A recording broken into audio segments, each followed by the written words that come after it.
Olá, boa noite. 29 de março de 2022. A Sociedade Brasileira de Cirurgia Oncológica apresenta a live da prevenção à reabilitação, o olhar do cirurgião e do time multidisciplinar para o câncer coloretal. Eu me chamo Moura, sou jornalista, doutor em oncologia e mediador deste encontro.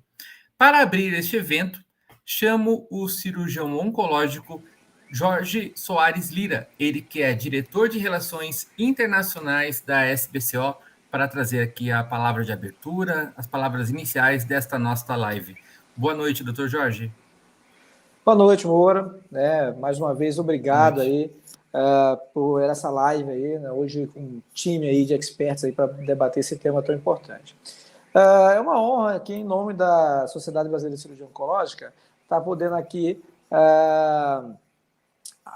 fazer a abertura desse evento, né, que é mais uma de nossas lives, né?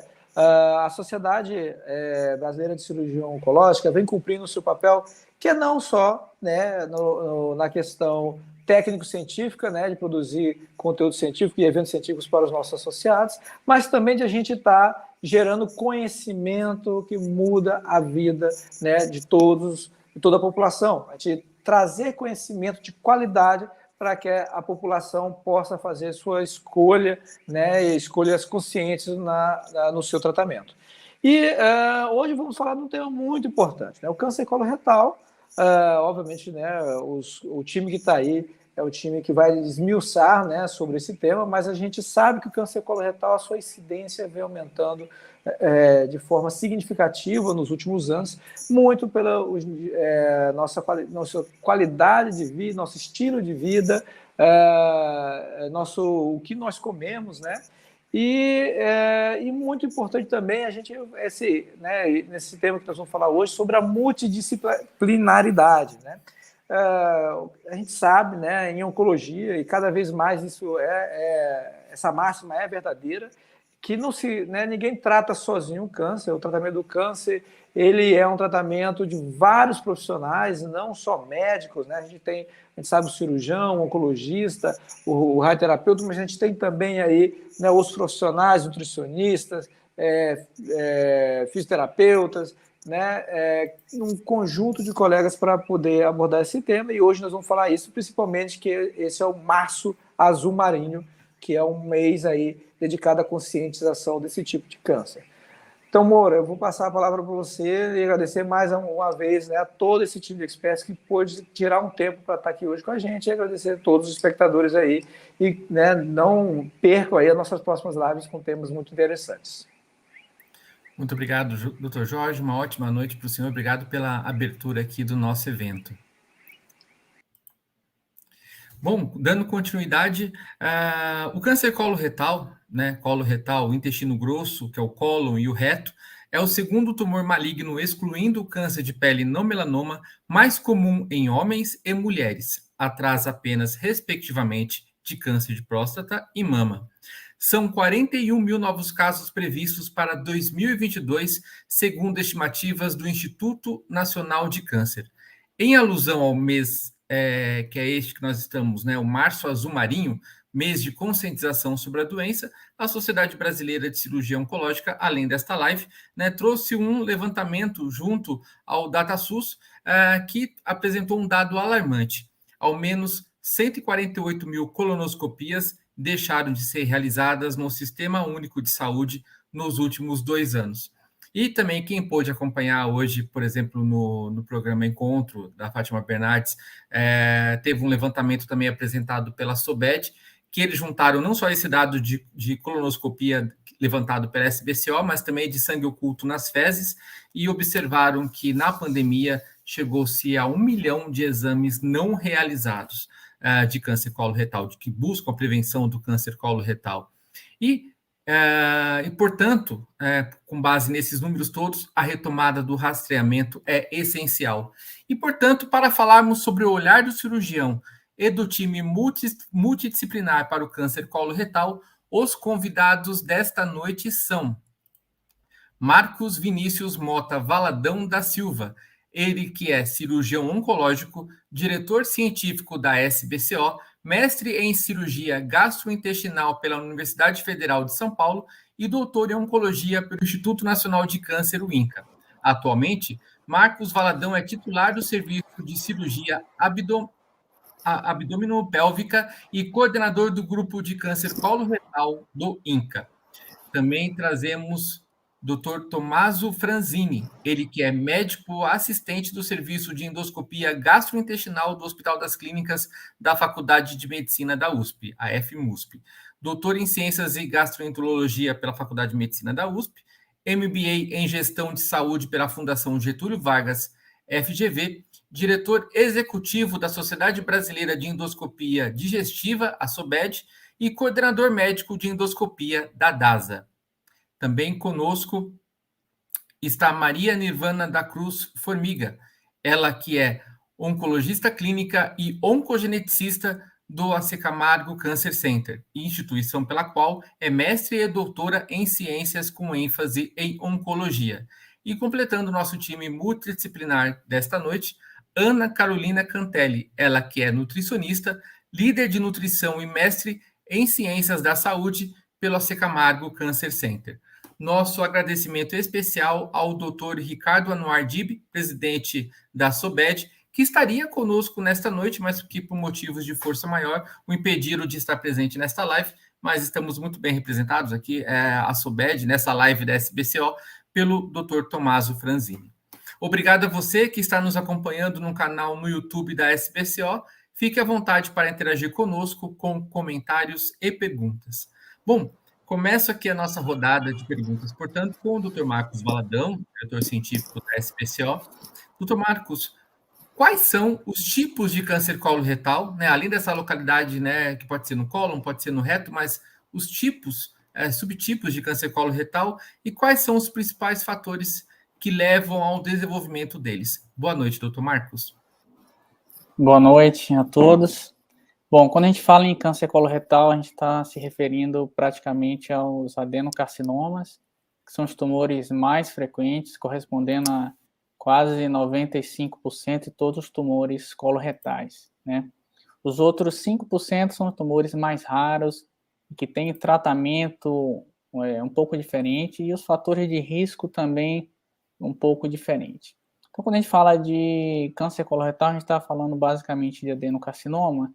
Quando a gente fala em fatores de risco, isso é fundamental, essa informação para a população, porque entendendo os fatores de risco, a gente vai poder entender como prevenir, porque alguns dos fatores de risco são manejáveis, ou seja, a gente pode ter uma função de reduzir esses fatores de risco. Então, a gente sabe que nós temos a idade, que é um dos principais fatores de risco. A partir dos 45 anos, o risco aumenta.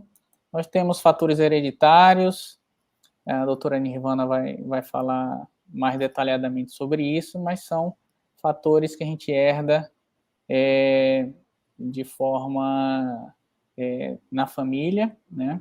Então, a gente vai ter tumores em uma população mais jovem do que o que aconteceria de forma mais frequente. E nós temos os fatores de risco relacionados aos hábitos de vida. São esses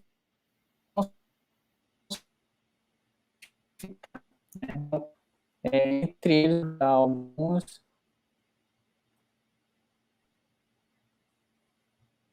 pobre em fibras, sedentarismo, ou seja, a prática do exercício físico é uma atitude que pode realmente mudar esse risco, sobrepeso, tabagismo e uso do álcool. Então, esses são fatores que nós podemos atuar na prevenção, e se a gente conseguir modificar nossos hábitos de vida, a gente pode reduzir bastante o risco de desenvolvimento do câncer coloretal. Muito obrigado, doutor Marcos. Também conosco aqui, doutor Tommaso Franzini. Doutor Tommaso, qual é o impacto da não realização de um grande volume de exames de rastreamento de câncer coloretal, né, os números que eu trouxe na abertura, que foram tão alarmantes nesses 2 anos de pandemia. Boa noite, doutor. Olá, boa noite, Moura. Boa noite aos demais colegas presentes aqui na live. Dizer que é um prazer estar com vocês. Como o Moura mesmo disse, estou representando aqui nosso presidente da SOBED, Dr. Ricardo Dibi. Ele deixou aqui até a última hora, porque ele queria realmente tentar participar. Infelizmente não pôde, por motivos pessoais, mas nós vamos dar sequência aqui. E dizer assim, que quanto ao que foi questionado, realmente foi muito impactante e nós pudemos ver de perto. Vejam só o número expressivo, né, de exames que deixaram de ser realizados nesses últimos 2 anos, e nós temos relatos aí dos 4 cantos do nosso país, pelos nossos associados, da quantidade enorme de tumores de câncer coloretal que vêm sido diagnosticados, e, infelizmente, em fases avançadas. Isso é o que mais nos preocupa. Além do que, temos visto cada vez mais pacientes mais jovens sendo acometidos por neoplasias avançadas, né? E, certamente, isso vai de encontro ao timing que nós perdemos, né? Certamente perdemos o timing em diversos desses pacientes de fazer o diagnóstico da doença ainda em uma fase curativa, né? Então, esse é o impacto, esse é o legado que nós temos desse período pandêmico, o qual a gente precisa realmente correr muito atrás, o qual a gente precisa estabelecer aí um forte trabalho de rastreamento novamente e resgatar diversos desses pacientes que nós podemos ainda pegar dentro do tempo onde a gente possa fazer o tratamento curativo. Obrigado, doutor Tomaso. Doutora Nirvana, aproveitando inicialmente a sua expertise como oncogeneticista, né, depois eu vou trazer perguntas com seu olhar de oncologista clínica, mas nesse momento falando de oncogenética, qual é a diferença entre câncer coloretal esporádico e hereditário? E quais são os perfis de pacientes acometidos, por exemplo, pela síndrome de Lynch e de polipose adenomatosa familiar? Boa noite. Boa noite, Moura. Boa noite, demais colegas aqui presentes. A gente entende, né, como o câncer como uma doença genética em que alguma célula do nosso corpo ela sofreu alterações genéticas e vai levar aí uma proliferação descontrolada, que é o tumor. O que acontece no câncer hereditário é que o paciente já nasce com alguma mutação, alguma alteração no código genético que vai levar a facilitar o desenvolvimento dessa célula neoplásica a partir dos fatores ambientais. Então, o paciente ele já nasce com um facilitador, né, uma alteração no DNA que vai facilitar essa célula a se malignizar. Diferente do câncer esporádico, em que acaba sendo mais difícil do que o câncer hereditário, embora seja o câncer coloretal seja frequente na população geral, o segundo mais incidente hoje no mundo, mas precisa de fatores de risco somados que vão levar aí a alteração molecular da célula e o desencadeamento do câncer. Então, o câncer hereditário, como o paciente já tem um facilitador aí, uma marquinha no DNA que facilita a ocorrência ao longo da vida do aparecimento do tumor, ele tende a aparecer em idades mais jovens do que o câncer esporádico. Embora hoje se tenha aí um risco de câncer coloretal, um aparecimento em idades mais jovens, hoje a gente, até a Sociedade Americana de Câncer, ela já preconiza aí que o rastreamento ele deva acontecer na idade mais jovem, a partir dos 45, mas no câncer hereditário a gente vê pacientes até mais jovens do que 40, até mais jovens do que 30 anos, tendem a desenvolver o tumor, por já ter essa alteração genética aí desde do nascimento. Existem algumas síndromes hereditárias, dependendo de onde a alteração genética está no DNA do paciente. O paciente pode ser portador de uma síndrome de Lynch, que seria a síndrome de predisposição ao câncer coloretal e a outros tumores, como endométrio, tumores do trato urinário e outros tumores digestivos. São tumores que são muito semelhantes em termos de caracterização do que se encontra na colonoscopia aos tumores esporádicos, só que eles tendem a acontecer na idade mais jovem, e na patologia, né, no exame do tumor pelo patologista após a cirurgia ou depois da biópsia, esse tumor tem algumas características peculiares que chamam a atenção de que possa ser hereditário, como alteração de umas proteínas, são as proteínas de reparo do DNA. Tende a ser mais frequente o do Lynch no lado direito do intestino, diferente do esporádico, que tende a ser mais frequente aí no cólon esquerdo. Existe também as síndromes polipóides, né? Então, o câncer coloretal, ele se origina num pólipo, e a transformação desse pólipo num carcinoma, no câncer, nesse paciente que tem a carga genética, a alteração, né, a síndrome hereditária, ela é mais rápida, essa transformação.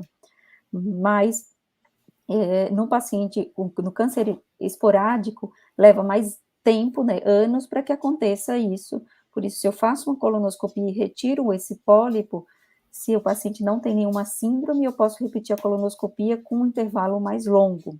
Se o paciente tem alguma síndrome de predisposição a câncer coloretal, eu tenho que repetir a colonoscopia no ano seguinte ou até com 6 meses. As síndromes polipóides, como a polipose adenomatosa familiar, que o Moura citou, os pacientes eles têm múltiplos, centenas de pólipos no intestino, então são várias verruguinhas que o endoscopista, o colega, o colonoscopista, ele vê um tapete de pólipos assim no intestino. Alguns casos alguns pacientes têm um quadro mais atenuado, que você tem aí menos de 100 pólipos, mas mesmo assim são dezenas de pólipos. Então isso diferencia do ponto de vista endoscópico dos casos de síndrome de Lynch ou dos casos esporádicos. Além do que, como é difícil você sair biopsiando, não tem como sair retirando todos esses pólipos, esses pacientes tendem a apresentar quadros de hemorragias em idades mais jovens, e o câncer coloretal acaba sendo mais jovem do que na síndrome de Lynch. Pacientes que têm essas síndromes de polipose, como polipose adenomatosa familiar, eles têm um risco aí de quase 100%, se ele tem a mutação genética, de desenvolver câncer coloretal ao longo da vida. Diferente da síndrome de Lynch, que o risco é muito alto, mas ele não chega aí a 100%, e você consegue fazer um acompanhamento aí e a prevenção com colonoscopias periódicas, desde que você saiba que o paciente é portador da síndrome. Muito obrigado, doutora Nirvana. Ana Carolina, o que eu gostaria de ver contigo muito se fala sobre alimentação, alimentos que são capazes de curar, tem até influenciadora falando de zerar a genética, né, falando bobagens como essa, mas baseado em evidência, qual é a relação, de fato, entre alimentação e câncer coloretal? E, por exemplo, o consumo de carne vermelha em excesso é realmente fator de risco? E se há alimentos que realmente auxiliam na prevenção? Boa noite, Ana. Boa noite, Moura. Boa noite a todos. Boa noite a quem está nos assistindo. Agradeço pelo convite, agradeço a SBCO pela participação, pelo convite da participação de hoje. E é como você falou, né? A nutrição ela está muito na moda, né? E aí, às vezes, alguns influenciadores que nem nutricionistas são, ninguém de profissional de saúde e aí falam algumas besteiras por aí, mas a gente está aqui para justamente fazer isso, tirar essas besteiras e orientar a população. E sim, né? Baseado em evidência, sim, a alimentação tem uma relação direta com risco, né, desenvolvimento de câncer coloretal. Então, o que a gente já viu em estudos, né, um hábito de vida, então, sedentarismo, excesso de peso. Infelizmente, hoje, a gente está buscando muito mais uma alimentação que seja mais prática. Então, alimentação, um fast food, uma alimentação rica em sódio, rica em gordura, alimentos processados, então, que são mais práticos. Infelizmente, essa praticidade deixa esses alimentos que não sejam saudáveis, né? Então, hoje a gente tem na população baixo consumo de frutas, verduras, legumes, baixo consumo de alimentos integrais, e é o que a gente vê hoje. Então, esses alimentos ajudam sim na prevenção. Então, infelizmente, hoje a população tem um baixo consumo desses alimentos e excesso desses alimentos ricos em gordura, rico em sódio, em conservantes, e aí propiciando também o risco de desenvolvimento do câncer coloretal. Então, a gente tem, sim, relação direta da alimentação, da nutrição, com o desenvolvimento desses tipos de câncer. A carne vermelha, ela não é só a carne vermelha. O que a gente tem que pensar é a quantidade que a gente está consumindo e a forma do consumo. O que eu tenho hoje em estudos que é seguro o consumo de até 500 gramas de carne vermelha por semana. Tá? Então, o que é considerada carne vermelha? É a carne bovina, a carne suína, cavalo. Tá? Então, essas são as carnes que a gente considera carne vermelha. E o que é o prejudicial? É quando a gente eleva a temperatura para fazer, por exemplo, uma preparação tipo um churrasco, formando aquela crosta preta. Isso significa que houve uma reação química e alguns compostos foram ativados e esses compostos são cancerígenos. Então, não é para a gente tirar a carne vermelha. É moderar o consumo, então consumir até 500 gramas por semana e tomar cuidado com o tipo de preparação. Então, se é uma carne, por exemplo, uma carne cozida, né, que a gente não vai levar a uma temperatura assim como um churrasco. Tá?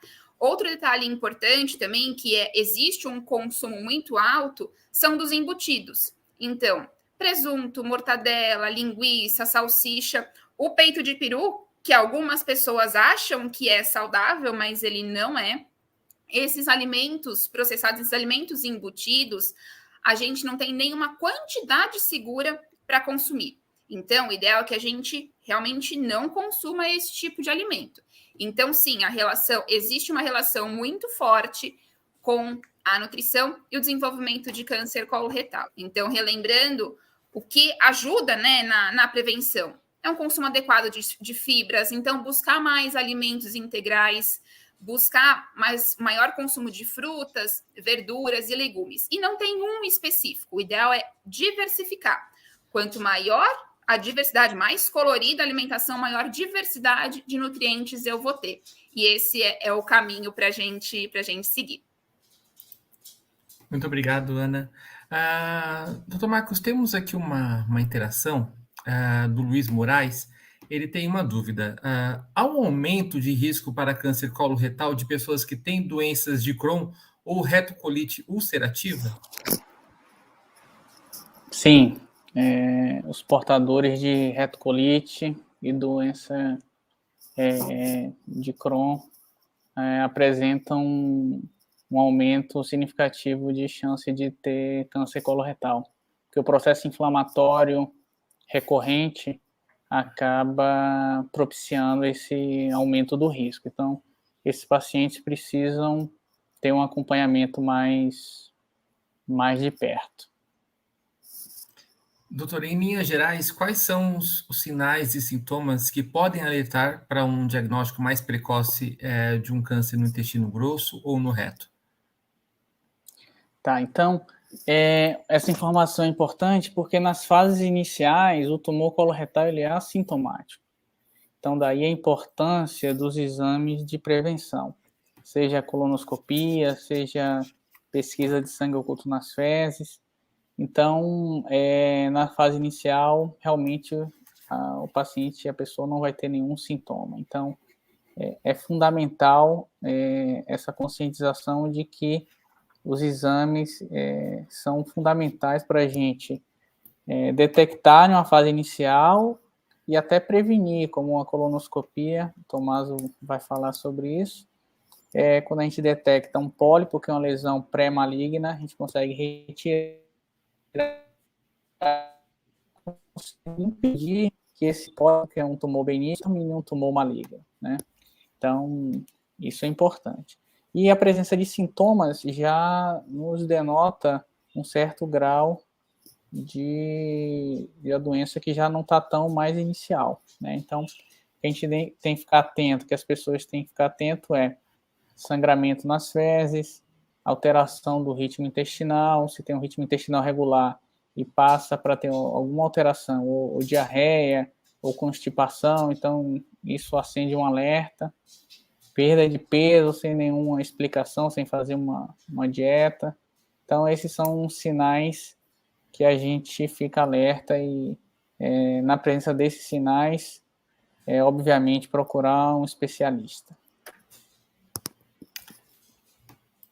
Obrigado, doutor Marcos. Doutor Tomaso, o diagnóstico de doença mais avançada, né, e quando se fala em doença avançada, é quando há comprometimento dos linfonodos ou se espalhou para outros órgãos, né, metástase, caso, né, a nossa audiência não está acompanhando, não sabe o que é exatamente uma doença avançada, representa 6 a cada 10 casos de câncer coloretal, né? Mas é um tipo de câncer evitável, né, por hábitos saudáveis e colonoscopia, né? Deveríamos, então, doutor, ter outro cenário para a doença? Deveríamos ter doença mais precoce ou até evitá-la, né? Porque a colonoscopia retira pólipos que ainda não são câncer. O que poderia, então, ser feito para que essas taxas de diagnóstico precoce sejam maiores? Certamente, Moura. Então, fazer o diagnóstico precoce e principalmente a prevenção do câncer coloretal é o papel que nós queremos e que nós devemos desempenhar quanto sociedade médica. Nós estamos realmente empenhados e batalhando muito porque nós precisamos ter um programa nacional de prevenção do câncer coloretal, aumentando o esclarecimento à população, mas não somente isso, fornecer a eles a real oportunidade de se realizar exames de rastreamento e prevenção importantíssimos, como a colonoscopia. A colonoscopia é fundamental, que permite a visualização direta da parede do intestino grosso, da parede do reto e do cólon, onde encontramos pequenas verrugas, pequenos pólipos que podemos remover através desse exame. E esses pólipos, essas pequenas verrugas, se ali ficarem durante 5, 10 anos, elas podem, e dependendo do tipo histológico dele, dependendo do tipo de célula que ela possui, vai virar um câncer coloretal. Então, a colonoscopia é extremamente importante por essa medida, por diagnosticar e também poder remover lesões que poderiam virar um câncer coloretal ou que já estão até no estágio inicial, em que a gente pode removê-lo com técnicas mais avançadas, como mucosectomia, dissecção endoscópica da submucosa, técnicas que foram uma evolução cada vez maior dos métodos de colonoscopia, né? Então, é isso que nós temos encampado com nossa ação do Março Azul. O Março Azul já é um evento mundial, né? E nós deflagramos aqui no Brasil, através da SOBED em 2021, e agora também abraçado pela Sociedade Brasileira de Coloproctologia nesse ano, e com apoio de diversas sociedades médicas, como a Sociedade Brasileira de Cirurgia Oncológica, a Sociedade Brasileira de Oncologia Clínica, e instituições como a MBS e o CFM. Enfatizar isso, esclarecimento à população e a busca por um programa nacional de prevenção do câncer coloretal, onde a gente possa ofertar os exames de rastreamento e prevenção a toda a população. É somente dessa forma que a gente vai conseguir baixar essa taxa de 60% de diagnóstico de lesões em fase avançada para uma taxa mais aceitável. Obrigado. Doutora Nirvana, na pergunta anterior a você, né, pedir a diferença entre câncer esporádico e hereditário, você introduziu a questão das síndromes hereditárias, mas essas síndromes, elas são identificadas por testes genéticos, né? Testes genéticos que buscam aquelas mutações, né? Para a população leiga são aquelas letrinhas que muitas vezes parecem sopa de letras, que as pessoas não entendem muito bem, mas são essas alterações que apontam essa maior predisposição. Quais são, hoje, os genes que são sequenciados? Quais são esses painéis que contemplam esses genes? E qual que é a importância de um painel ampliado para que você busque diferentes síndromes relacionadas ao câncer coloretal?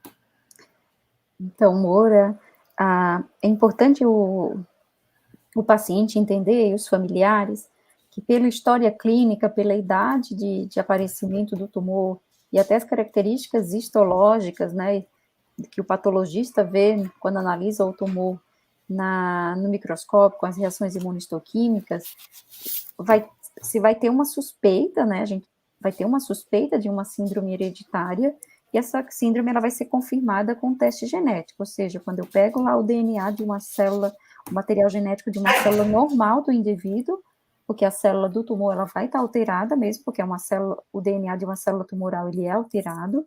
Então, eu pego o DNA de uma célula do sangue, de um leucócito do sangue, eu pego de uma célula aí, de um raspado da mucosa bucal, e vou analisar determinadas regiões, pedacinhos do DNA que já são conhecidos, como se tem uma troca aí do código, como o Moura falou, uma troca de letrinhas, aí isso vai levar aí um aumento de risco para determinados cânceres. A síndrome de Lynch, ela já tem bem definida, né, quais os genes que estão relacionados, e que aí tem as siglas MLH1, MSH2, MSH6, PMS2. Se eu tenho um histórico muito clássico da síndrome de Lynch, tem história também de câncer de endométrio na família, e no tumor do paciente, hoje isso é universal, qualquer paciente com câncer de intestino, o patologista universalmente tem que se fazer a imunohistoquímica do tumor.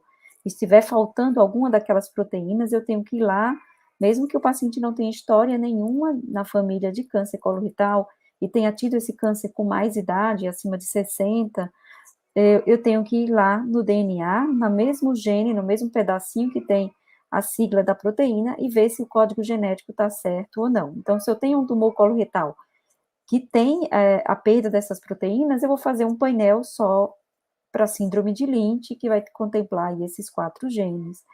Se eu tenho um paciente que tem um quadro clínico característico da síndrome de polipose associada ao gene APC, existe um outro gene chamado MUT-YH e outros que são relacionados a poliposes e câncer coloretal, mas se o paciente tem mais de 100 pólipos numa colonoscopia, isso classicamente já é um diagnóstico clínico confirmatório aí da polipose adenomatosa familiar. Eu precisaria do teste genético apenas para uma confirmação e para pesquisa aí nos filhos, nos familiares, quem mais estaria aí com a mesma alteração e com risco de desenvolver câncer ao longo da vida. Se eu tenho um paciente teve câncer coloretal jovem, com menos de 50 anos, muitas vezes menos de 40 anos, não tem história na família que chame atenção para a síndrome de Lynch, o painel, a análise do tumor também não tem nenhuma característica que chame atenção para a síndrome de Lynch, a colonoscopia não tem características de síndrome polipoide, né, de polipose intestinal, aí eu poderia lançar mão de um painel mais amplo, porque aí pode ser desde síndromes menos frequentes, mas que também aumentam o risco de câncer coloretal, como a síndrome do Li-Fraumeni relacionada ao gene TP53, e outras síndromes menos frequentes. Então, o painel depende muito do tamanho do painel, isso hoje os laboratórios, isso não aumenta o custo do exame, mas o tamanho do painel vai depender da história clínica. Se a história clínica e a colonoscopia já são muito características de uma determinada síndrome, eu posso ir analisar só os genes, as regiões do DNA que eu suspeito para aquele diagnóstico. E, doutora Neivana, como que é o acesso, infelizmente também a falta de acesso desses testes genéticos no SUS e também na saúde suplementar? Então, na saúde suplementar, a gente teve um grande avanço aí nos últimos anos, né, desde do rol da ANS ter incluído aí na saúde suplementar a obrigatoriedade dos testes genéticos, mas a gente tem um limitante que depende dos critérios que estão nas diretrizes aí da ANS, né, do rol. Então, se os pacientes têm quadro clínico clássico de síndrome de Lynch, com história familiar, com idade abaixo de 50 anos, não tem dúvida, o convênio ele vai seguir o rol e vai autorizar aí o teste genético. Mas a gente sabe que nem todos os pacientes com essas síndromes hereditárias, eles preenchem os critérios clínicos, né? Então, às vezes o paciente tem só a idade jovem, ou às vezes tem um histórico familiar, mas que não preenche os critérios que estão lá descritos, como os critérios clássicos da síndrome de Lynch, quando ela foi descrita no passado. Então, mesmo na saúde suplementar, algumas vezes a gente se depara aí com um paciente jovem, por exemplo, o paciente tem um câncer coloretal com 30 anos, mas a anatomia patológica, né, o laudo da patologia do tumor não leva a nenhuma suspeita de síndrome hereditária, a colonoscopia não tem múltiplos pólipos, o paciente não preenche critérios, mas ele pode ser portador de uma síndrome hereditária pela idade. Então, esse paciente vai ter dificuldade ainda assim de conseguir pela saúde suplementar. E no SUS, infelizmente, o acesso, não existe cobertura, né, de APAC, de pagamento aí de procedimento de alto custo para testes genéticos no SUS. Os pacientes acabam sendo subdiagnosticados, e isso é um grande atraso aí na prevenção e nos cuidados com o câncer, porque você deixa de diagnosticar aquele paciente que tem risco aumentado para ter outros tumores e que a gente poderia fazer uma prevenção com colonoscopia de rastreamento, deixa de identificar os familiares que estão sob risco, mas infelizmente, a não ser aqueles casos em que o paciente ele é acompanhado em alguma instituição de pesquisa, em algum hospital acadêmico em que tem alguma pesquisa e que aí o teste genético vai ser patrocinado, fomentado pela pesquisa e não pelos procedimentos de alto custo do SUS. Então, isso ainda é um grande atraso à questão de identificação desses pacientes com síndromes hereditárias de predisposição a câncer no serviço público. Agora são 19h36, essa é a live da SBCO, da prevenção à reabilitação, olhar do cirurgião e do time multidisciplinar para o câncer coloretal. Ana, temos aqui uma interação da Thaís Miola, ela que pergunta sobre a relação do consumo de laticínios com a prevenção ou desenvolvimento do câncer de intestino. Obrigada, Thaís, pela pergunta. Infelizmente, na nutrição, a gente tem alguns momentos onde alguns alimentos, eles são vilões, né? Então, o leite, ele foi considerado vilão. Então, se eu consumir o leite, é um risco maior de desenvolvimento de câncer, não só câncer coloretal, né? Outros tipos de câncer também, porque a gente teve uma época do ovo, uma época do glúten, então toda vez a cada tempo a gente tem um alimento vilão. E aí, o que os estudos nos mostram, né? Trazendo a questão científica disso. Não, ele não tem relação com o desenvolvimento de câncer coloretal. Na verdade, já tem alguns estudos até mostrando que ele pode ajudar na prevenção, tá? Então, o leite sendo um vilão aí na alimentação para desenvolvimento de câncer coloretal é mito. E, Ana, vamos falar um pouco agora, saindo do âmbito da prevenção e já na condição de uma paciente que já tenha desenvolvido o câncer coloretal. Como se dá a atuação clínica da equipe de nutrição durante o tratamento de um paciente com esse tipo de câncer? A nutrição, ela consegue fazer intervenção em todo momento do tratamento, então pré-tratamento, durante e pós-tratamento também. Então, por exemplo, a nutrição consegue atuar num pré-tratamento. Então, eu vou avaliar o estado nutricional desse paciente, vou fazer uma suplementação, caso seja necessário. Se a alimentação dele estiver deficiente, eu vou fazer uma suplementação. Se estiver perdendo peso, eu vou avaliar qual vai ser a intervenção melhor para ele.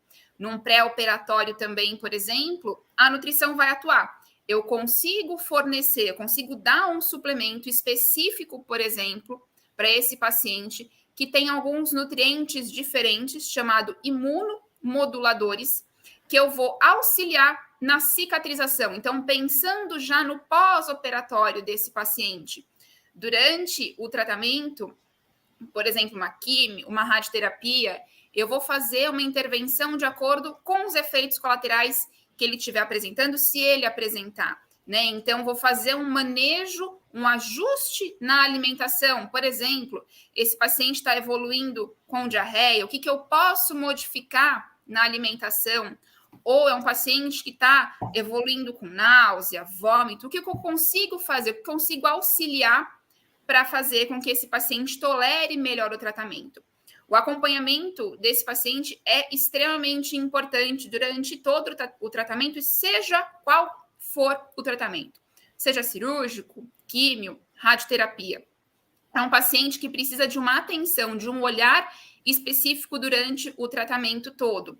Então, por exemplo, num pós-operatório, dependendo da cirurgia, eu vou precisar fazer ajustes na alimentação por um tempo, né, visando justamente esse pós-operatório e fazendo com que esse paciente tolere melhor, né, essa cirurgia, tendo menos sintomas, menos efeitos e menos desconforto, por exemplo. E no pós-tratamento, eu vou avaliar como é que é a dieta desse paciente. Eu preciso fazer alguma orientação, alguma intervenção, porque pensando que aqueles cuidados que eu tinha falado no começo, visando a prevenção do câncer, eu também faço ajustando a alimentação, pensando num pós-tratamento, pensando em reduzir risco do desenvolvimento de um segundo tumor, por exemplo. Então, a nutrição tem atuação pré, durante e pós-tratamento. Muito obrigado, Ana. Doutor Marcos, considerando todos os tumores esporádicos, considerando tanto os tumores esporádicos quanto os hereditários, quais são as principais técnicas cirúrgicas que temos hoje em câncer coloretal? E, como é muito importante para que os pacientes saibam também, considerando essas técnicas, o que está hoje incluso no SUS e também na saúde suplementar? Então, as técnicas cirúrgicas mais modernas, nós temos o acesso minimamente invasivo, né, que é a laparoscopia e a cirurgia robótica, mais recentemente. São técnicas que conseguem trazer uma recuperação mais rápida para o paciente. A cirurgia é feita por pequenas incisões, então o paciente no pós-operatório tem menos dor, tem uma recuperação mais rápida, consegue retornar mais rápido para a sua atividade habitual. Ainda há necessidade, em alguns casos, da cirurgia convencional, em situações em que é contraindicada a cirurgia minimamente invasiva, né? E o acesso a essas técnicas mais modernas, ela é maior na saúde suplementar do que no SUS, né? Infelizmente. Mas eu devo realçar aqui que a SBCO vem lutando já há algum tempo para implementar a cirurgia minimamente invasiva, no caso a laparoscopia, no SUS, para que seja o tratamento, o padrão, principalmente para os tumores coloretais, que o benefício da cirurgia minimamente invasiva tem se tornado muito claro para esse tipo de paciente. Dando continuidade, Dr. Tommaso, no contexto do rastreamento de câncer coloretal, há alguma contribuição do exame de sangue oculto nas fezes? Bom, quando a gente fala de rastreamento populacional, né, então a gente está falando de uma grande população, e o sangue oculto fecal, ele acaba se enquadrando nisso porque ele é um exame barato, relativamente barato, e um exame que você consegue ganhar escala nele, né? Você consegue fazer em um grande número de pessoas de uma forma relativamente barata. Daí a sua importância, né? Entretanto, é um exame que sabemos que ele é altamente susceptível tanto a falsos negativos quanto a falsos positivos, né? Então, se a gente faz um exame de sangue oculto fecal e ele vem positivo, nos acende um alerta que nós devemos fazer um exame mais invasivo, uma colonoscopia. E, no entretanto, se ele dá negativo, eu acho que muitos de nós aqui não podemos ficar tranquilo que tem um exame de sangue oculto negativo, porque, infelizmente, existem muitos falsos negativos. Nós temos que tentar caminhar, principalmente nessa parte de custos, para exames de rastreamento que sejam também menos invasivos, mas que permitam uma melhor avaliação do que o simples sangue oculto fecal. Daí a importância também de exames como o FIT test, exames de avaliação imunistoquímica e também a avaliação do DNA fecal. Eles seriam exames menos invasivos, com um altíssimo poder de diagnóstico, de rastreamento, muito melhor do que o sangue oculto fecal. E daí sim, pensando em ponto de vista populacional, poderia ser um bom método triador para que indicasse um exame mais invasivo, apesar de extremamente seguro, que é a colonoscopia. Obrigado, doutor Tomaso. Doutora Maria Nirvana, hoje falamos aqui sobre a relação da síndrome de Lynch, com maior predisposição com câncer coloretal, mas as pessoas que são portadoras dessa alteração, né, dessa síndrome de Lynch, têm risco aumentado para outros tipos de câncer, né? Queria que você falasse sobre isso. E quais são as mensagens, então, que a população precisa ter para que, de fato, tenha acesso a esse cuidado personalizado de um serviço de oncogenética? Com relação à síndrome de Lynch, essa síndrome, ela, quando foi descrita, ela foi chamada de HNPCC, né, de câncer coloretal hereditário não polipóide, porque não é uma síndrome polipóide. E viu-se que os pacientes com a síndrome de Lynch, eles não têm só risco aumentado de câncer coloretal, então o portador da síndrome, ele tem risco aumentado, os tumores mais frequentes, de maior risco, que a gente fala com a maior penetrância, né, que é a maior chance daquela alteração genética levar, são os tumores de útero, de carcinoma de endométrio e carcinoma de intestino, né, o carcinoma coloretal. Mas esses pacientes também têm risco de câncer de pâncreas, câncer gástrico, tumores de vesícula biliar, tumores do trato urotelial, bexiga, ureter, rim. Então, existe uma gama de tumores, alguns pacientes com tumores de sistema nervoso central, que têm um risco aumentado, até câncer de próstata, nos portadores da síndrome de Lynch. Vai ter família que não vai ter ninguém, muitas vezes, com câncer coloretal, mas tem mulheres com câncer de endométrio, com câncer de ovário, quando se faz o teste genético para investigar se acha ali mutação, alteração no código dos genes relacionados à síndrome de Lynch. É importante, isso não é objetivo aqui da live de hoje, de esclarecimento, mas existe um risco aumentado maior, dependendo de qual o gene da síndrome de Lynch, MLH1, MSH2, existe um risco maior de câncer coloretal, outros como MSH6, um risco maior de carcinoma de endométrio, e hoje até se discute, né, além dessa pesquisa imunohistoquímica de um rastreamento universal da síndrome de Lynch no carcinoma de endométrio e no câncer coloretal pela patologia, quando se faz análise do material, de uma biópsia ou de uma cirurgia, também se faz em outros tumores, como gástrico, urotelial, de ovário, pela possibilidade de ser síndrome de Lynch. É importante que o paciente que tenha tido o diagnóstico de um câncer coloretal em idade jovem, e para isso a gente fala aí abaixo de 50 anos, mesmo que não tenha nenhum familiar com risco, com história de câncer, é importante conversar com o oncologista, com o cirurgião oncológico, para encaminhar para a investigação em oncogenética, e principalmente se no laudo anatomopatológico daquele tumor fala lá que o adenocarcinoma tem perda de proteínas de reparo DNA, ou um termo chamado instabilidade de microsatélites, que é sugestivo aí de que possa estar associado à síndrome de Lynch.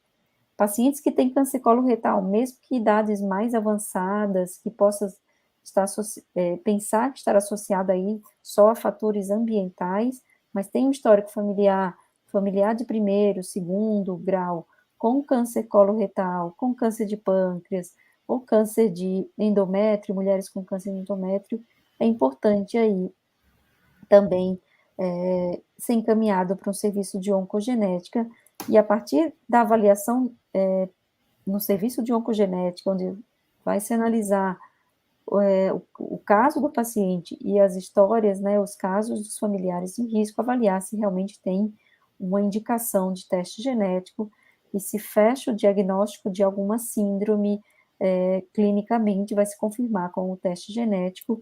Isso tem um impacto muito grande na prevenção aí de novos tumores que esse paciente está sob risco durante a vida, porque é raro um paciente que tem um câncer esporádico de intestino, ou seja, não tem nada hereditário, mas o estilo de vida, a alimentação, o próprio envelhecimento, obesidade, tabagismo, esses fatores que a gente já discutiu aqui, eles levaram aí o aparecimento, a própria retocolite, doença de Crohn, na renovação celular das células do intestino, há um desenvolvimento de um tumor, é muito mais difícil o paciente ter um segundo câncer de intestino ao longo da vida sem ter um fator hereditário. Então, o paciente que teve 2 tumores, mesmo sincrônicos, que a gente fala ao mesmo tempo, ou metacrônico, em tempos diferentes, coloretal, ou teve coloretal e gástrico, ou paciente que teve um tumor do trato digestivo e tem familiares próximos com câncer, é importante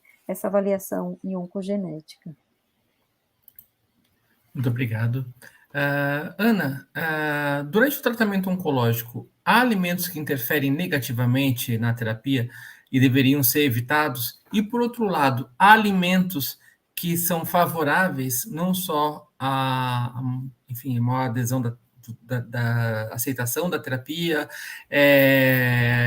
melhora a qualidade de vida desse paciente e até mesmo reduz o risco de recidiva, a volta da doença? Existem, eu não digo que eles são prejudiciais para o tratamento, mas existem alguns alimentos que a gente tem que evitar ou tem que priorizar, dependendo, por exemplo, de efeito colateral do tratamento. Então, um exemplo, paciente em quimioterapia, em radioterapia, evoluindo com diarreia, por exemplo. Eu vou evitar alimentos que sejam mais laxativos, como verduras, alimentos ricos em fibra, mamão, ameixa, eu vou evitar esse tipo de alimento. O paciente que está com náusea, vômito, vou fazer um manejo também, vou evitar alimentos que sejam mais condimentados, que sejam mais gordurosos, vou fracionar melhor a alimentação. Vou, por exemplo, consumir alimentos que tenham gengibre, então vou fazer, por exemplo, um chá com gengibre. Por quê? O gengibre, a gente já viu em estudos que ele ajuda, por exemplo, a controlar as náuseas induzidas pela quimioterapia. Então, são alimentos que eu vou fazer o manejo, vou fazer o ajuste na alimentação desse paciente, dependendo do efeito colateral que ele estiver apresentando, se ele estiver apresentando. Durante, por exemplo, a radioterapia, eu posso precisar de uma dieta específica para esse período da radioterapia, onde eu faço a restrição de alguns alimentos, justamente visando no tratamento, né, como um todo, e nos possíveis efeitos colaterais que eles podem existir. Outro cuidado também que a gente pede para esses pacientes que estão em quimioterapia, por exemplo, que a imunidade pode ficar comprometida, eu tenho que tomar muito cuidado com o uso de probióticos, aqueles micro-organismos vivos que ajudam a refazer a nossa flora intestinal. Então, eu vou usar somente com orientação do nutricionista, justamente porque a gente vai saber o momento correto de colocar e se é necessário colocar ou não, né? Então, sempre esse acompanhamento com o nutricionista é importante. E se a gente for pensar num equilíbrio da alimentação, a gente tem que pensar no tratamento como um todo e no pós-tratamento também. Então, visando reduzir a chance de aparecimento de um segundo tumor, eu vou aumentar meu consumo de fibras, de frutas, verduras, legumes, aumentar meu consumo de alimentos integrais, reduzir o consumo de alimentos gordurosos, de alimentos processados, daqueles alimentos tipo fast food, alimentos ultraprocessados, ou seja, salgadinho de pacote, aqueles alimentos tipo congelados, que ficam, né, que tem maior quantidade de conservantes, de sódio, de gordura. Vou reduzir também o consumo de bebidas açucaradas, refrigerante, por exemplo. Vou melhorar meu estilo de vida. Então, incentivar a prática de atividade física, que é super importante também.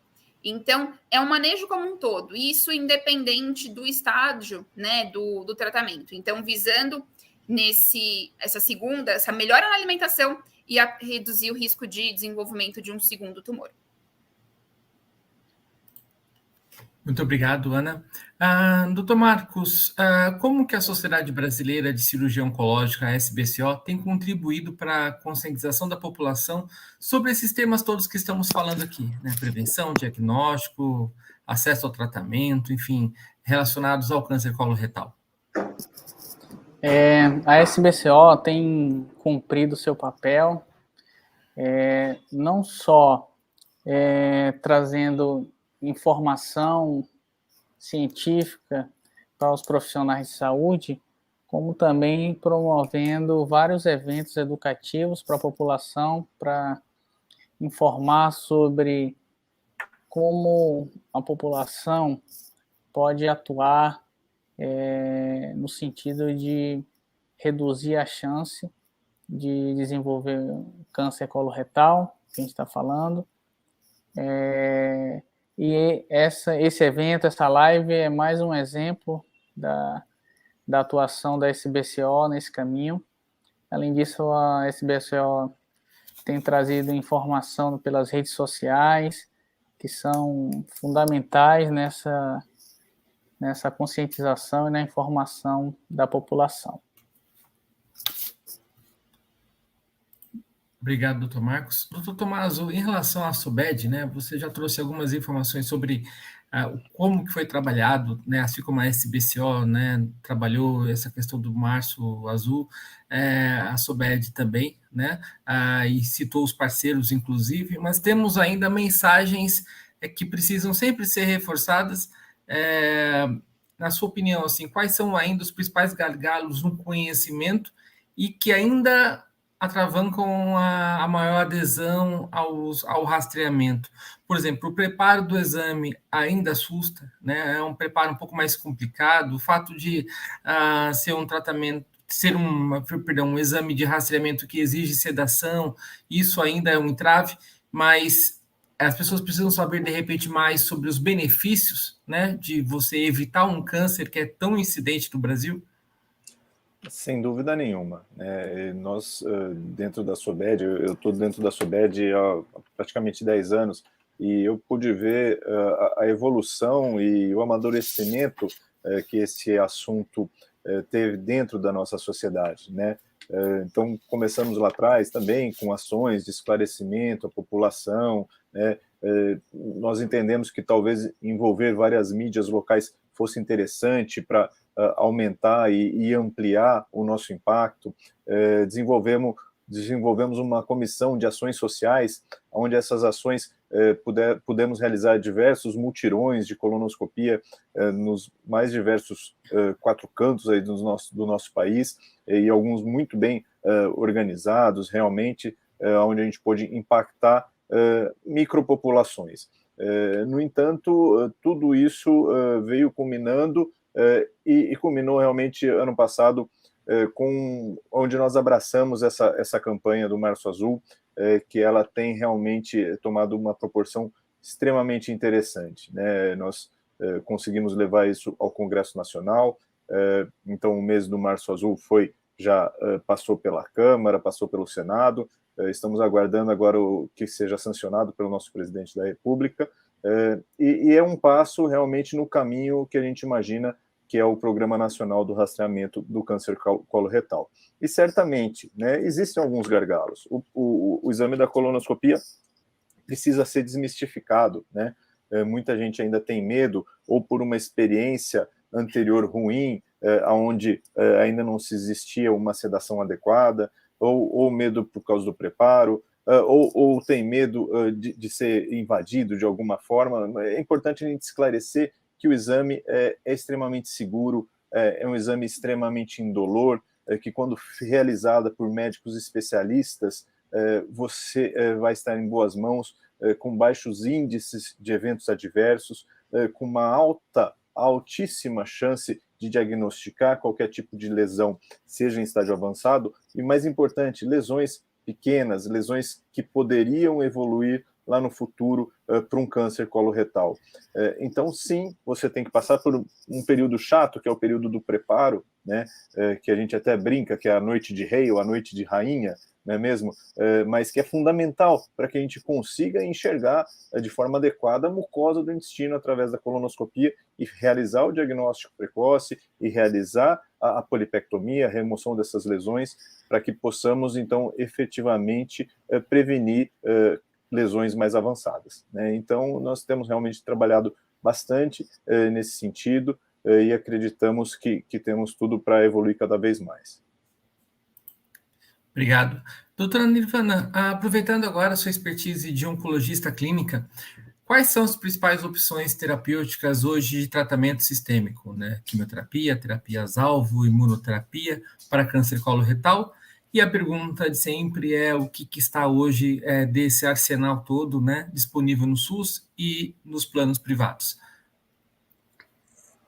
Com relação à terapia sistêmica, se a gente está diante de um paciente com a doença localizada, ou seja, que o tumor está localizado apenas no intestino ou locorregional no intestino e nos linfonodos, o paciente foi submetido a uma cirurgia, o tratamento padrão, desde que o tumor seja um pouco mais avançado, mas não saiu para outros órgãos, é após a cirurgia a quimioterapia adjuvante, isso tanto no SUS como na saúde suplementar, é o que tem mudado, reduzido aí o risco de recidiva. Aqueles tumores que estão no reto, na parte mais baixa do intestino, muitos deles são tratados com radioterapia, radioquímio antes da cirurgia, que é a parte mais fixa do intestino grosso ali, o final reto.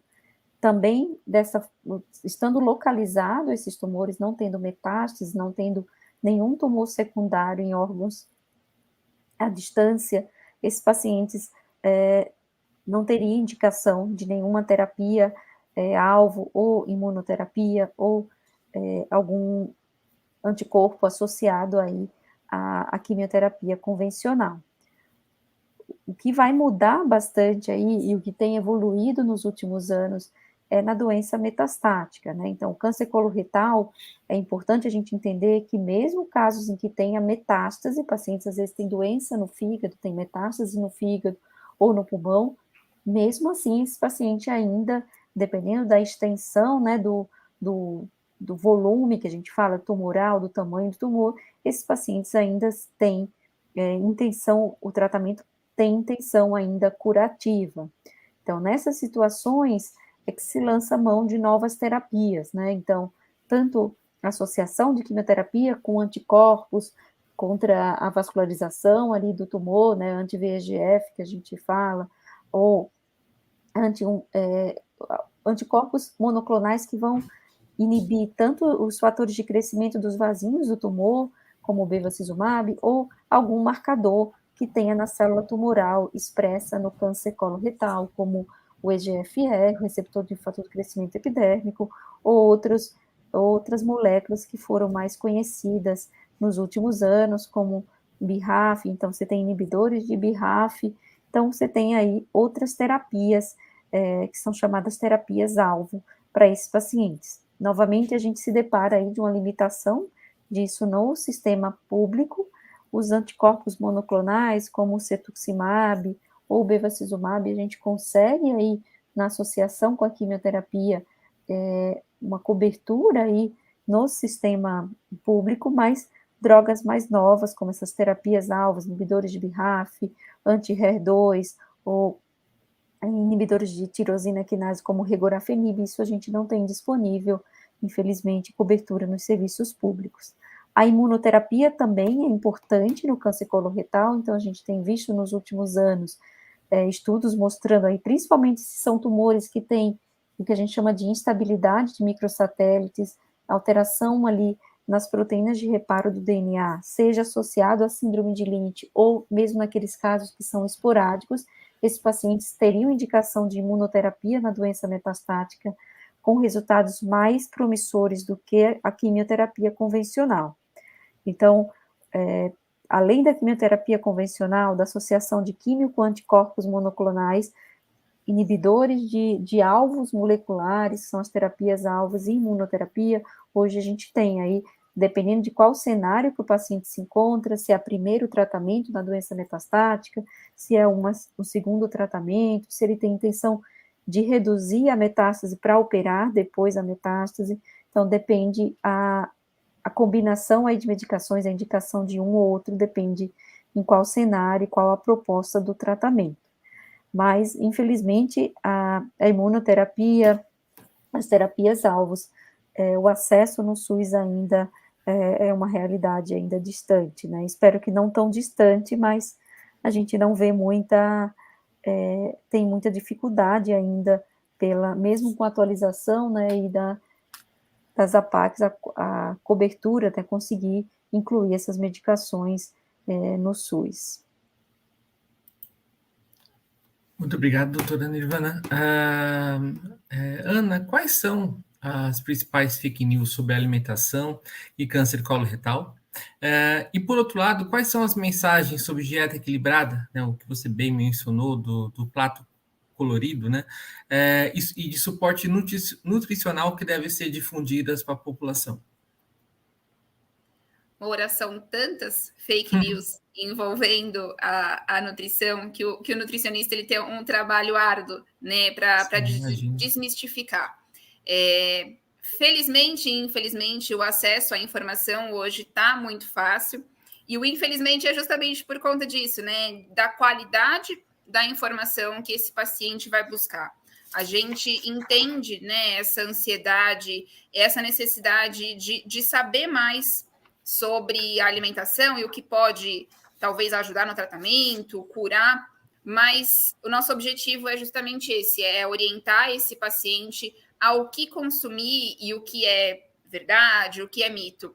Então, nós tivemos uma época, como eu falei para vocês, do leite, do glúten, a gente teve também uma época onde o chá de graviola se dizia que curava, que ajudava no tratamento, mas não é verdade, também é outro mito que envolve a alimentação, a nutrição e o tratamento oncológico. Já tiveram outras fake news de consumir aipim cru junto com refrigerante, era uma mistura maluca, mas que não tinha nenhuma relação. E o que a gente tem, né, de verdade, de fonte científica, como eu mencionei para vocês anteriormente, é manter uma alimentação saudável, uma alimentação equilibrada, onde quanto mais colorida ela for, maior diversidade de nutrientes eu vou ter.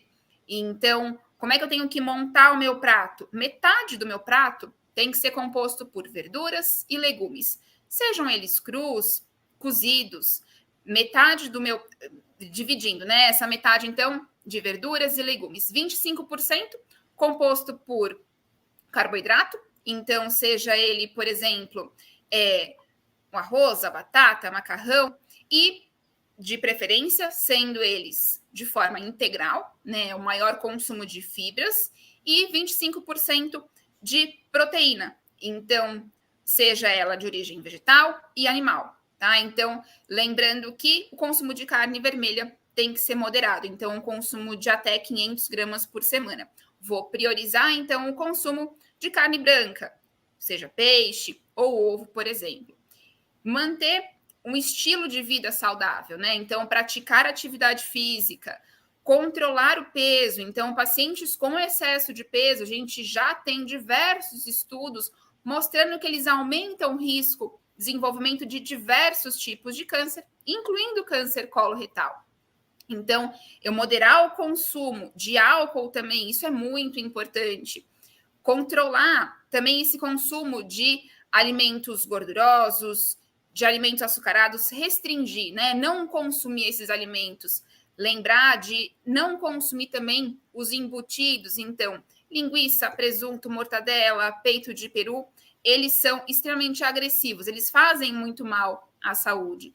Então, manter esse estilo de vida saudável, incluindo uma alimentação equilibrada, é a chave, é a receitinha para a gente ter um melhor tratamento como um todo e também pensando no pós-tratamento, pensando na prevenção também. Muito obrigado, Ana. Neste momento, estamos nos minutos finais da nossa live e quero ouvir, né, de cada um de vocês uma última mensagem para esta noite. Gostaria de começar contigo, Ana. Por favor, sua mensagem final para hoje. Eu, mais uma vez, agradeço o convite. Colocar a nutrição, né, para a população e compartilhar o nosso conhecimento é muito importante. Como eu falei para vocês, o paciente busca muito sobre alimentação em qualquer fase do tratamento. E a gente, como profissional de saúde, nosso objetivo é esse, é orientar o paciente. Isso funciona, isso não funciona, isso dá certo, isso não dá certo. Então, agradeço o espaço que você deu para a nutrição e que bom que a gente pode atuar tanto no pré, né, pensando na prevenção, pré-tratamento, durante tratamento e pós-tratamento. Então, o acompanhamento com o nutricionista é essencial durante todo esse processo. Mais uma vez, obrigada pelo convite. Muito obrigado, Ana. Obrigada pela sua participação e parabéns pela especialidade. Também, sua mensagem, por favor, Maria Nirvana. Obrigada, Moura, obrigada, SBCO, pelo convite de participar essa noite aí da live. Gostaria de deixar como mensagem para os pacientes a desmistificação aí como já foi comentado pelo Dr. Tomaso, da colonoscopia. Então, entender que a colonoscopia é nosso grande aliado da prevenção aí e diagnóstico precoce do câncer coloretal, como a gente tem também prevenção do câncer de colo de útero, grande evolução aí do rastreamento faz diferença na sobrevida, e lembrar que se você tem história familiar de um parente com câncer coloretal em idade jovem, que essa colonoscopia ela vai ser feita em idade mais precoce do que em outras pessoas da população geral. Então, conversar com os médicos, não fugir dos exames de rastreamento preconizados para a idade, e lembrar também dos fatores de risco ambientais, como já foi comentado, de alimentação, não tabagismo, controle aí do peso corporal, e conversar, olhar sempre também para o histórico da família. Isso faz uma grande diferença na idade que você vai iniciar o seu rastreamento de câncer coloretal. Muito obrigado, doutora Nirvana, uma ótima noite. Por favor, doutor Tomaso, também sua mensagem. Moura, primeiramente, muito obrigado pelo convite, foi um prazer participar aqui com vocês, representando a SOBED. Eu acho que, como mensagem final, é importante realmente nós, como uma equipe multidisciplinar, possamos disseminar nosso conhecimento, né?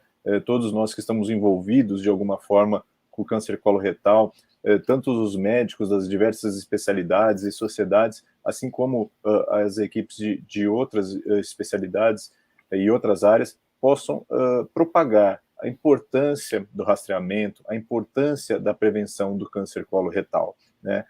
Precisamos, sim, desmistificar quanto ao exame da colonoscopia, dizer para todos que ele é, sim, seguro, que ele pode trazer o diagnóstico com uma alta taxa de sucesso de uma lesão numa fase precoce, numa fase que ela possa ser curativa, tanto através de ressecção endoscópica ou de cirurgia, né?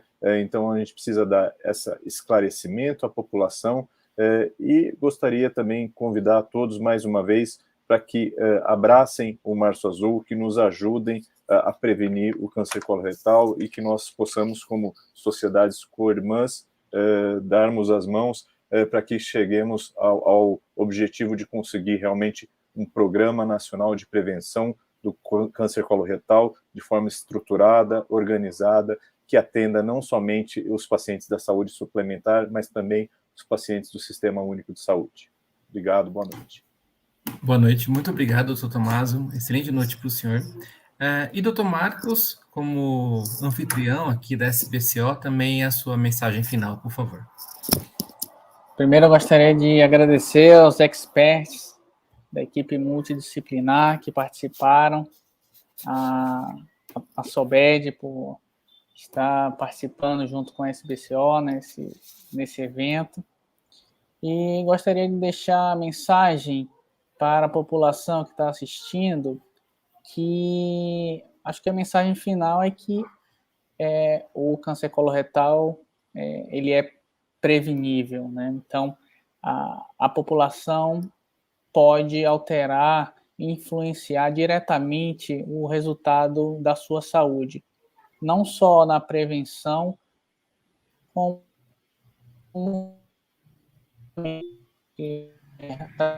recente, mostrando que esses hábitos de vida saudáveis que a gente falou, que a Ana Carolina detalhou bem, eles servem não só para reduzir a chance de aparecimento de um câncer coloretal, como também melhoram a sobrevida daqueles pacientes que tiveram câncer coloretal e que foram tratados. Então, a gente está falando nesse momento de prevenção, mas essa mensagem vai também para aqueles pacientes que já tiveram câncer coloretal, e a gente sabe hoje que se você alterar o seu hábito de vida, se você tiver um hábito de vida saudável, o seu resultado do seu tratamento vai ser muito melhor do que aquela pessoa que não conseguiu seguir hábitos de vida saudável. Obrigado a todos, mais uma vez. Obrigado, doutor Marcos.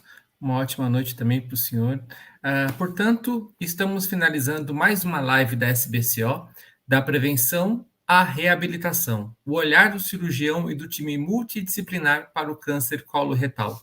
Conversamos esta noite com os cirurgiões oncológicos Jorge Lira e Marcos Valadão, o médico endoscopista Tommaso Franzini, a oncologista clínica e oncogeneticista Maria Nirvana Formiga e a nutricionista Ana Carolina Cantelli. Esta live foi uma realização da Sociedade Brasileira de Cirurgia Oncológica, SBCO. Muito obrigado pela participação de todos e todas, da audiência. Uma ótima noite a todos. Um abraço.